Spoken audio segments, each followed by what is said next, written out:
कितने करोड़ की प्रॉपर्टी है मेरे पास? चलो यार याद कर लेते हैं, काफी टाइम हो गया, बड़े दिनों से याद भी नहीं करी है। 6,000 करोड़ रुपए की तो मेरे वो जोधपुर में महल है। और जयपुर में है लगभग 1,200 करोड़ की प्रॉपर्टी।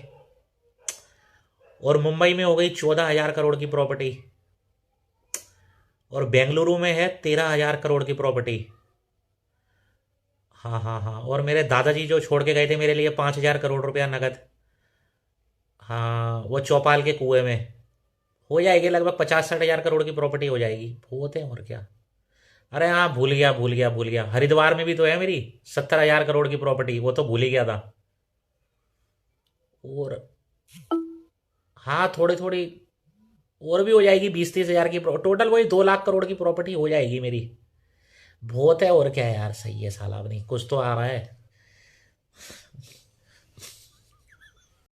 भाई साहब मैंने तो ले ली कंबल, बेकार है अब कहीं बाहर बाहर जाना भैया।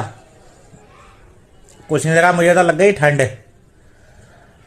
मार्च में देखूंगा आप क्या करना है, 6 महीने रजाई और कंबल में ही गुजारूंगा।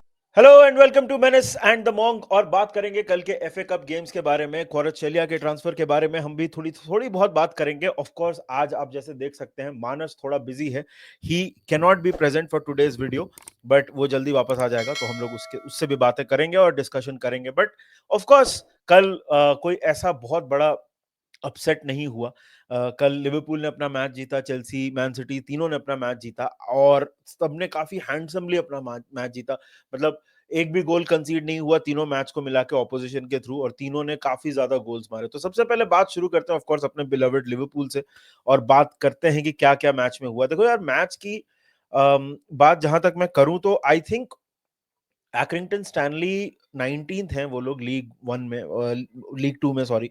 एंड काफी नीचे हैं लिवरपूल से वो लोग कंपेयर, अगर हम लोग मतलब पोजीशंस और इसकी बात की जाए तो हम काफी नीचे हैं लिवरपूल से। लेकिन जैसे मैच उन्होंने खेला, खास करके फर्स्ट हाफ में, वैसा लगा नहीं कि कहीं से भी वो लोग बहुत ज्यादा नीचे हैं या वो लोग ओकेजन से मतलब ओवरऑल हो चुके हैं या फिर वो लोग नहीं कर पा रहे हैं जिस तरह से, मतलब आउट ऑफ प्लेस नहीं लग रहे थे फर्स्ट हाफ में। खास करके हमने जिस तरह से स्टार्ट किया, थोड़ा लेगी स्टार्ट था, जो हम हमारी रस्टीनेस दिखी है स्पर्स के अगेंस्ट या फिर आप मैनचेस्टर यूनाइटेड के अगेंस्ट, जो रस्टीनेस थी वो इस मैच में थोड़ी कंटिन्यू हुई। बट जैसे जैसे मैच आगे बढ़ा हम काफी ग्रो इन कर गए और सेकंड हाफ में तो हम बहुत ही ज्यादा कंफर्टेबल थे। मतलब अगर मैं फर्स्ट हाफ की बात करूं, कुछ कुछ मोमेंट्स में ऐसा लगा कि शायद से जेरल कौंजा मतलब सही टाइम पे वो थोड़ा सेट नहीं हो पा रहे थे, थोड़ा उनको तकलीफ हो रही थी, एक दो मिसप्लेस पासेस वगैरह वो कर रहे थे। सिमिकास ने एक दो पासेस अजीब से किए थे, बट वो बहुत बड़ी प्रॉब्लम नहीं थी, ये मतलब बाल की खाल निकालने वाली बात हो जाएगी। लेकिन जैसे जैसे मैच आगे बढ़ा, ऑफ कोर्स एक डार्विन नूनेस के पास चांस था जो उन्होंने मिस किया, और डार्विन नूनेस के ऊपर तो एक लार्जर कॉन्वर्सेशन हो सकता है कि मतलब व्हाट इज हैपनिंग। मैंने तो पहले भी बोला है कि आई पर्सनली फील कि उनका time as a Liverpool player is getting over, और मुझे लगता नहीं है कि लिवरपूल में वो अपनी जगह बना पाएंगे। But that is a topic for another time, वो कभी और डिस्कस करेंगे। But coming to the match itself, I think Endo बहुत ही अच्छी फुटबॉल खेली उन्होंने।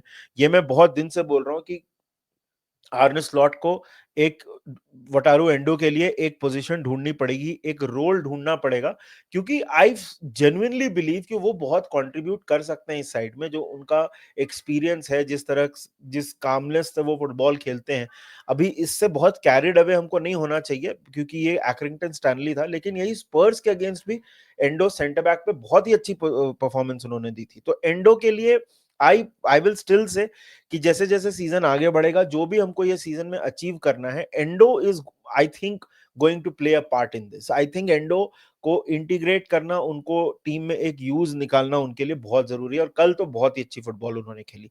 सबोत्सलाई वापस आए अपनी इंजरी और अपनी इलनेस के बाद, वापस suspension and illness, sorry not injury, suspension और इलनेस के बाद वो वापस आए टीम में।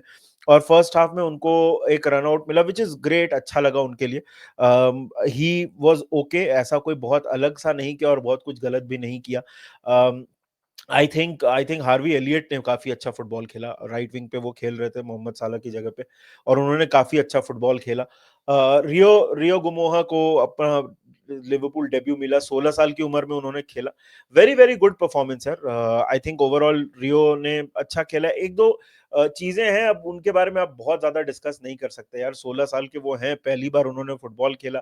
यस, अगर आप बहुत ज्यादा उसमें एनालिसिस में घुसने बैठोगे तो आप बोलोगे कि थोड़ा पहले बॉल रिलीज करना चाहिए था और वो सारी चीजें। बट अगेन, ये बाल की खाल निकालने वाली बात है। आई डोंट थिंक उन्होंने कुछ गलत फुटबॉल खेली। ऑफ कोर्स जोटा ने गोल स्कोर किया एंड ही वाज शार्प। और ऑफ कोर्स सबसे इंपॉर्टेंट बात है कि कल जेडन डांस ने वापस आके एक और गोल स्कोर किया। वो किएजा ने पूरा मतलब वहां पे किएजा शूट करने गए थे, लेकिन वहां पे सेकंड बॉल के लिए जेडन डांस प्रेजेंट थे और उन्होंने गोल स्कोर किया। एक चीज मैं जेडन डांस के बारे में जरूर बोलना चाहूंगा कि भाई, he has a knack of scoring goals. वो उनको जब भी मौका मिलता है, जब भी वो आते हैं, जब भी वो फुटबॉल खेलते हैं, वो goal scoring chances, he is there, right place right time, वो क्वालिटी है उनमें, वो दिख रही है। और एक अच्छा प्लेयर मेरे को बनते हुए दिख रहा है लिवरपूल एकेडमी से एक और। It will be very very good. Speaking of academy, James McConnell बाद में आए थे, जिन्होंने भी बहुत अच्छी फुटबॉल खेली। He was again very very good. जोटा ने कल पहली बार कैप्टन किया लिवरपूल को। कल पूरे मैच में 3 कैप्टन थे लिवरपूल के। ट्रेंट, उनका गोल भी बहुत ही शानदार था। Brilliant vision, brilliant brilliant execution. और उसके बाद एंडो और फाइनली डियोगो जोटा कैप्टन थे लिवरपूल के। तो overall, end of course and में किएजा का गोल आता है, तो किएजा के लिए यार देखिए, ये थोड़ा लास्ट कुछ सीजन्स उनके लिए टफ रहे हैं। यूवेंटस में भी वो अपनी जगह नहीं बना पा रहे थे और मुझे अभी भी क्वेश्चंस हैं उनके कि वो लिवरपूल में क्या कर पाएंगे। लेकिन कल का मोमेंट तो बहुत अच्छा था। जोटा ने एक बहुत ही प्यारा गोल मारा और बहुत ही अच्छा लगा सबको कि जोटा finally was on the score sheet. So all is good, that is good. अब आज राउंड में, आज ड्रॉ होगा तो हमको पता चलेगा कि फोर्थ राउंड में हमको कौन से अपोनेंट्स मिलने वाले हैं and will see what happens. But happy कि 2025 का खाता खुल चुका है, हमने पहला मैच जीत लिया है। अब अगले 2 मैचेस जो हैं प्रीमियर लीग में वो काफी टफ हैं। दोनों अवे गेम्स हैं, नॉटिंघम फॉरेस्ट और ब्रेंटफोर्ड। तो देखते हैं क्या होता है, let's see what happens. But moving on, अब बात करते हैं चेल्सी की। तो चेल्सी ने मोरकम के साथ 5-0 से जीता है। बहुत ही एक बहुत ही एक बहुत सेटल्ड परफॉर्मेंस थी चेल्सी की। आई डोंट थिंक कहीं पे चेल्सी को कोई भी प्रॉब्लम हुई। टोसिन अडरबायो, मैं प्रोनाउंसिएशन आई एम श्योर गलत कर रहा हूँ, टोसिन ने दो गोल मारे, जाओ फेलिक्स ने 2 गोल मारे, कुंकू के 2 गोल हो सकते थे। एक मैं इस चीज में बताना चाहता हूँ कि FA Cup, why is it called the magic of the FA Cup क्यों बोलते हैं? तो मोरकम जो क्लब है वो काफी स्ट्रगल कर रहा है in terms of their finances और उनके जो सिचुएशन चल रही है, वो ओनर से उनके मैनेजर, जो ओनर से उनके जो फैंस हैं वो काफी खुश नहीं हैं। और ऐसा चांसेस हैं कि मोरकम शायद सरवाइव भी ना करे, ऐसा ऐसे 1-2 चांसेस हैं। तो कल जब क्रिस्टोफर एनकुकू की जो पेनल्टी सेव की मोरकेम के कीपर हैरी बर्गियन ने, वो एक बहुत ही स्वीट मोमेंट था फॉर मोरकेम, क्योंकि ओवरऑल मैच से उस पर कोई फर्क नहीं पड़ा। 5-0 से मोरकेम की टीम हार गई और चेल्सी पे हम आएंगे थोड़ी देर में। 5-0 से मोरकेम की टीम हार गई, लेकिन ये बहुत स्वीट मोमेंट था for a team that is struggling so much. Fans बहुत प्रोटेस्ट कर रहे हैं, सब कुछ on the pitch, of the pitch, league 2 के बॉटम में ये टीम है, बहुत ही ज्यादा स्ट्रगल कर रहे हैं अपने एग्जिस्टेंस के लिए। वहां पे एक premier league top European side के अगेंस्ट उन्होंने ये पेनल्टी सेव की, तो that was a very sweet moment for Morecambe. But match पे वापस आते हैं और चेल्सी की बात करते हैं, तो यार ऑफ कोर्स एक यंगस्टर तारिक को, तारिक, आई थिंक उनको डेब्यू मिला चेल्सी की तरफ से। बहुत ही अच्छी फुटबॉल खेली चेल्सी ने। Tariq George, I think Reece James, Romeo Lavia, ये दोनों वापस आए। बहुत ही अच्छी परफॉर्मेंस, आई थिंक ओवरऑल बढ़िया गोल स्कोर किए चेल्सी ने। और भी ज्यादा हो सकते थे, but this is again Chelsea का भी 2025 का स्टार्ट और मतलब जो एंड हुआ था वो थोड़ा सा ऊपर नीचे हुआ है। इससे काफी कॉन्फिडेंस आएगा चेल्सी को। बहुत ही अच्छा परफॉर्मेंस चेल्सी का, और Chelsea will be looking forward कि भाई अगले राउंड में उनको कौन से अपोनेंट मिलते हैं। ऑफ कोर्स आज आर्सेनल और मैनचेस्टर यूनाइटेड का मैच है, तो उनमें से एक टीम तो एलिमिनेट होगी ही होगी। तो देखते हैं वो टीम कौन सी होती है। मैन सिटी ने सैलफोर्ड सिटी को 8-0 से हराया है। This was absolutely a rout. Jack Grealish ने 1 साल के बाद फाइनली गोल मारा पेनल्टी के थ्रू। 9 चेंजेस किए पेप ग्वार्डियोला ने अपने साइड में। और मतलब ये मैच तो अ, इसके बारे में बहुत डिटेल में डिस्कशन करके बहुत मतलब नहीं है। Absolute one way traffic. Salford city of course ये बिट ऑफ अ डार्बी आप बोल सकते हो, क्योंकि सैलफोर्ड सिटी को ओन करती है क्लास ऑफ 92 मैनचेस्टर यूनाइटेड की, और एक उनका कनेक्शन था मैनचेस्टर यूनाइटेड से जो इस मैच में जो टॉकिंग पॉइंट था, लेकिन उस चीज को बिल्कुल भी प्ले में आने नहीं दिया। सैलफोर्ड सिटी ने इसके पहले 6 मैच में एक भी गोल कंसीड नहीं किया था लीग 2 में, और वहां से बहुत ही अच्छी परफॉर्मेंस। जेम्स मैकाटी ने ऑफ कोर्स हैट्रिक स्कोर की, 9 चेंजेस किए थे। डेविन मुबाम्बा ने भी स्टार्ट किया मैनचेस्टर सिटी के लिए, जो कि उनका डेब्यू था। बहुत ही नई टीम थी, अगर आप मैनचेस्टर सिटी की लाइनअप भी देखोगे तो it was very very inexperience. Anderson of course goalkeeper थे, लेकिन उसके अलावा अगर आप देखो निको रैली, सिम्सन पुसे जो कि मतलब यंग है, लेकिन खेल चुके हैं लेकिन यंग ही हैं। उसके अलावा डेविन मुमाम्बा जिनकी मैंने बात की, ये सारे प्लेयर्स खेल रहे थे। काफी नए चेहरे थे for Manchester City, and again Manchester City have made the transfers, and I think उनका जो स्लंप था that is firmly behind them. और आज ऑफ कोर्स यूनाइटेड और आर्सेनल का मैच है, तो उसके बारे में तो हमने बात की ही कि उसमें बहुत इंटरेस्टिंग होगा, कौन जीतेगा। It will be very very interesting to see. Last में हम बात करेंगे ट्यूरिन और यूवेंटस के। कल यूवेंटस ने फिर से ड्रॉ किया यार, 12 ड्रॉ हो चुके हैं यूवेंटस के। आई डोंट थिंक ये जो सीजन स्टार्ट हुआ था, जिस तरह से यूवेंटस को बोल रहे थे अनबीटन अनबीटन, अभी भी अनबीटन है, but if you look at this, तो फॉर एग्जांपल ये इनका वर्स्ट स्टार्ट है 2010 के बाद। 33 पॉइंट्स है उनके, 12 ड्रॉ हो चुके हैं उनके, अनबीटन, एक भी मैच हारे नहीं है, लेकिन 12 ड्रॉ हो चुके हैं। थियागो मोटा का एक साइड जो बाहर आ रहा है ना, वो एक चीज आप, वो उनकी खुद की स्टबर्ननेस थोड़ी सी है। ऑफ कोर्स आप यूवेंटस को आप ये नहीं बोल सकते कि वो मतलब उनमें कुछ प्रॉब्लम है, काफी इंजरीज हैं यूवेंटस में, लेकिन वो जो 2-7-2 वाला जो सिस्टम थोड़ा सा मोटा खिलाना चाहते हैं ना, वो ये जो पर्सनल उनके पास प्रेजेंट है, वो उनके साथ नहीं खिला पाएंगे। और वो यील्डीज को नंबर 10 पे नहीं खिलाना चाहते हैं, वो कूप माइनर्स को खिलाते हैं, जो कि टीम को थोड़ा मतलब स्ट्रगल कर रही है टीम उसकी वजह से।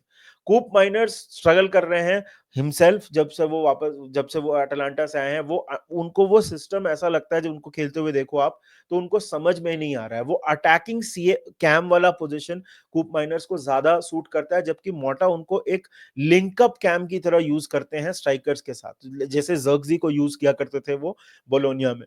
तो वो चीज उतना काम नहीं आ रही है, वो चीज उतना वर्क नहीं कर रही है फॉर कूप माइनर्स और यूवेंटस के लिए।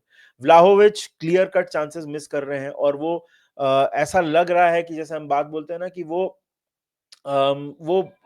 शायद थियागो मोटा के टाइप का स्ट्राइकर नहीं है। और लोकाटेली नहीं है, तो उसके अलावा उनके बिना कंट्रोल मुश्किल है। वो थोड़ा आइडियली मोटा को फैजियोली को खिलाना चाहिए, लेकिन यूवेंटस के बोर्ड ने डिसाइड किया है कि फैजियोली को बेच देंगे तो उनको वो नहीं खिला सकते हैं, तो वहां पे उनको मिडफील्ड में वो कंट्रोल भी नहीं आ रहा है।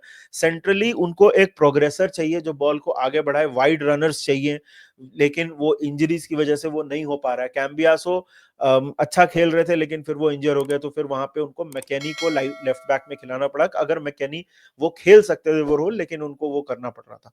बोलोनिया में लुशुमी जो थे वो centre ball playing centre back थे, और काला फ्योरी इन्वर्ट करते थे। यूवेंटस के पास ये दोनों प्रोफाइल्स नहीं है, तो और उन्होंने ह्यूलसन को बोर्नमथ को बेच दिया।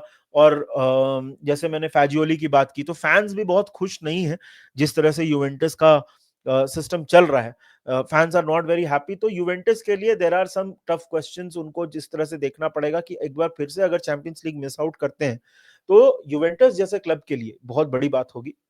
it is not something that Juventus would like to see, and पिछले कुछ सीजन्स में इर्रेगुलरिटी रही है चैंपियंस लीग में फिनिश करने में, और उसके पहले तो यूवेंटस मतलब गिवन रहता था कि यूवेंटस सीरिया जीतेगी, जो कि अब बहुत ही रेयर ऐसा लग रहा है पिछले कुछ कुछ सालों में कि वैसा नहीं हो पा रहा है। तो यूवेंटस ने एक बार फिर से ड्रॉ किया है, the problems at Juventus are mounting, but let's see what happens. और लास्टली बात कर लेते हैं अब लेटेस्ट ट्रांसफर की। क्विचा क्वारत्सेलिया, कॉन्टे ने बोल दिया है कि क्वारत्सेलिया ने अपना ट्रांसफर रिक्वेस्ट डाल दिया है। वो उन्होंने बहुत क्लियरली बोल दिया है कि is looking forward to moving on from Napoli. देखिए सबसे पहले तो मैं लिवरपूल की बात कर लूं। Liverpool I don't think were in the race at all. I think वो that was another of those things कि भाई अगर हमको मिल जाए तो हम कर लेंगे। हमने एक्टिवली, मुझे नहीं लगता है कभी भी पुश किया है इस ट्रांसफर के लिए। तो लिवरपूल तो हमने पहले भी बोला है कि we were not going to be a part of this transfer at all, और वही हुआ। लेकिन बात करते हैं हम थोड़ा पीएसजी के बारे में। देखो यार, पीएसजी अब हम उस लीग का जो भी बोले, हम पीएसजी का मतलब मजाक तो हम भी उड़ाते हैं, लेकिन लुइस एनरिके वाला जो एक्सपेरिमेंट है ना, उसका थोड़ा एक कंक्लूजन ड्रॉ हो रहा है। उन्होंने ट्रांसफर्स जो किए हैं, डेम्बेले हो गया, असेंसियो हो गया, कोलोमुआनी हो गए, गोंजालो रामोस हो गए, ये सारे अटैकर्स उन्होंने बहुत सारे साइन किए हैं, but none of them have been able to work. And PSG का बहुत क्लियर कट एम है कि उनको चैंपियंस लीग जीतना है, जो कि दूर दूर तक लग नहीं रहा अभी भी देख के कि वो उसके आसपास भी है। क्वारचेलिया के ट्रांसफर में of course one of the biggest things is the wages, जो उनको नापोली में अराउंड 30K रिपोर्टेड था कि 30K के आसपास वेजेस मिल रहे थे, और पीएसजी में उस चीज को 4 गुना 5 गुना कर दिया जा रहा है, जो कि पीएसजी के लिए एक बहुत बड़ी प्रॉब्लम नहीं है। But Kvaratskhelia, can he be the guy to lead PSG to उनका conclusion which is champions league glory? क्योंकि फ्रेंच लीग जीतना पीएसजी के लिए बहुत बड़ी अचीवमेंट नहीं है, वो लोग कई बार पहले कर चुके हैं, और this is not going to bring any satisfaction to the fans, और या फिर वर्ल्ड स्टेज पे या यूरोपियन स्टेज पे एक प्रूव करने की जो बात होती है वो उससे प्रूव नहीं हो रहा है। उनको चैंपियंस लीग में कुछ करना पड़ेगा मतलब जीतना पड़ेगा Champions League for them to be taken seriously amongst the European stage. और खलीफी का जो पर्सनल प्रोजेक्ट भी है वो जीत क्या क्वारटशेलिया कर सकते हैं? ये देखिए, अब बहुत ही टैलेंटेड प्लेयर है, हमने बहुत बार देखा है। इनफैक्ट आज भी अगर आप रिएक्शंस देखो तो काफी लोग अपसेट हैं। ऑफ कोर्स अगर लिवरपूल की आप बात करो तो अगर हाइपोथेटिकली पॉसिबल होता तो मैं तो बहुत खुश होता अगर ये ट्रांसफर हो जाता तो। Manchester United fans, Arsenal, Manchester City, I mean, of course, yeah, Barcelona, everybody would be interested in having that kind of a player, but for various reasons, other club में possible नहीं है। PSG में under Luis Enrique, I think the Luis Enrique project is also completing, मतलब वो उसका अब एक एक कंप्लीशन आ रहा है कि भाई ये प्रोजेक्ट सक्सेसफुल हुआ या नहीं हुआ। एंड आई थिंक ये बहुत इंपॉर्टेंट पीस होंगे उसके, तो देखते हैं क्या होता है। तो यही था यार हमारा राउंड अप। ऑफ कोर्स एक लास्ट में बोलूंगा मैं कि काइल वॉकर ने भी कल बोल दिया है मैनचेस्टर सिटी को और पेप गार्डियोला की वो मूव ऑन करना चाहते हैं। He wants to move abroad to conclude his career. So Kyle Walker will be moving summer में मोस्ट लाइकली, या फिर शायद विंटर में ही आपको देखने को मिले वो। तो Kyle Walker is also going to move. So let us know in the comment section आपको क्या लगता है कल के मैचेस के बारे में। आज ऑफ कोर्स दो बहुत बड़े मैचेस हैं, एक तो है यूनाइटेड वर्सेस आर्सेनल और दूसरा सुपर कोपा इट्स इस्पानिया। तो आज एल क्लासिको भी है, तो कल बात करने के लिए बहुत कुछ होगा। बात करेंगे सारे मैचेस के बारे में, बट कल के मैचेस के बारे में आपको क्या लगा, late us know in the comment section. और इन दो मेजर ट्रांसफर्स के बारे में आपको क्या लगता है आप हमको बताइए, ताकि हम उस फीडबैक को ले और हम और आगे बढ़े। तो we are getting closer to 40K यार, तो get us to 40K as soon as possible. इस सीजन के एंड तक हमारा टारगेट है कि हम 50K पे रहें, तो लेट अस नो हम क्या कर सकते हैं टू गेट टू 50K। और बाकी चैनल को सपोर्ट करने के लिए thank you so much. Video को करिए लाइक, चैनल को करिए सब्सक्राइब, और आपसे जल्दी मिलेंगे। Until then take care of yourselves and remember one thing, up the Reds.